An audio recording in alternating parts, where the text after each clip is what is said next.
तो guys welcome back to my channel. Last video में हमने कवर किया था बाकी डाउ मांगा का चैप्टर 2 और ये है बाकी डाउ मांगा का चैप्टर 3। तो चलिए वीडियो को स्टार्ट करते हैं। एटलास बाकी को देख के कहता है कि अरे ये तो वही लड़का है जिसे मैंने टीवी पर देखा था, लेकिन क्या ये बच्चा ही बाकी हानमा है? ये तो मुझसे इतना छोटा है, ये तो मेरे साइज के बरोबर भी नहीं है। मुझे इसके शरीर पर घाव के निशान दिख रहे हैं जो कि इसके एक्सपीरियंस को दर्शाते हैं। अब मैं समझा, ये निशान इसके पूरे शरीर पर है, यानी कि ये कोई मामूली फाइटर नहीं। इतने में होता यह है कि उसके सामने एक और मिस्टीरियस सा मॉन्स्टर आ जाता है। एटलास उसे देखकर चौंक जाता है। वह सोचता है कि ये मैंने अभी अभी क्या देखा। एटलास कहता है, पहली नज़र में मुझे ये लड़का किसी लड़की की तरह दिख रहा था, लेकिन क्या ये मॉन्स्टर इसी के अंदर से निकला? एटलास उसे समझने की कोशिश कर रहा होता है। तभी रेफरी एटलास और बाकी को फाइट के नियम बता रहा होता है। वह कहता है कि मैं अपने आप को रिपीट करता हूँ ताकि कोई मिसअंडरस्टैंडिंग ना हो। रेफरी एटलास और बाकी को बताता है कि अपने बॉडी के कोई भी पार्ट को यूज़ कर सकते हो। इसके अलावा किसी भी वेपन्स का यूज़ करना सख्त मना है। जब तक तुम किसी वेपन का यूज़ नहीं कर रहे हो तब तक तुम कुछ भी कर सकते हो। एटलास कहता है कि ये तो बहुत ही सिंपल है।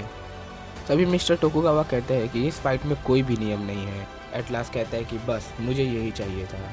तभी अचानक ऑडियंस एटलास के नाम के नारे लगाने लगती है, लेकिन एटलास को ये पता होता है कि यहाँ पर ऑडियंस उसे कमज़ोर मान रही है और ऑडियंस को बाकी पर पूरा भरोसा होता है। और ऑडियंस उसके नारे इसलिए लगा रही होती है ताकि उसका हौसला बढ़ सके और वो बाकी के सामने कुछ समय तक टिक पाए।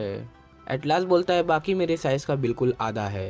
एटलास सोचता है कि बॉक्सिंग के कुछ रूल्स होते हैं, वहाँ फाइटर को वेट के हिसाब से लड़ाया जाता है, लेकिन यहाँ पर तो कोई रूल्स ही नहीं है। तभी घंटा बजा दिया जाता है। तुम किस तरीके का जादू करते हो हानमा बाकी? मैं देखना चाहता हूँ कि तुम मेरे खिलाफ क्या कर सकते हो।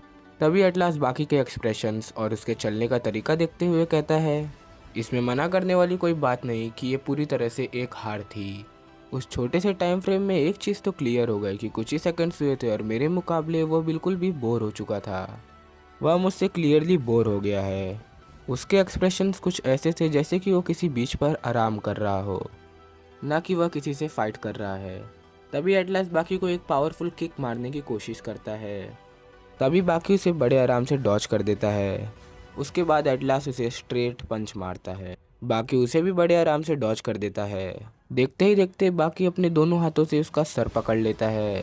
तभी एटलास सोचता है, इस बच्चे के अंदर इतना ताकत है जो कि किसी आम इंसान के अंदर हो ही नहीं सकता। एटलास बाकी के हाथों को हटाने की कोशिश करता है। एटलास बोलता है, मेरे खुद के 130 किलो के ग्रिप स्ट्रेंथ से मैं उसके हाथों को हटा नहीं पा रहा था, तो मुझे बस इतना ही याद है कि मेरा ब्रेन मेरे स्कल से टकरा रहा था। खैर, ये तो पूरी तरह से मेरी हार थी, लेकिन मैंने जो फाइट के बाद देखा वो सबसे ज़्यादा इम्पोर्टेंट था। बाकी वाकई में एक अच्छा लड़का है। किसी मेरे जैसे कमज़ोर से वो फिर भी लड़ा। वो अपना बेस्ट दे रहा था कि वो जमाई ना ले, जिससे कि मेरी थोड़ी रिस्पेक्ट बनी रहे ऑडियंस में। खैर, चैप्टर 3 में तो इतना ही। मिलते हैं आपसे नेक्स्ट चैप्टर में, तब तक के लिए बाय।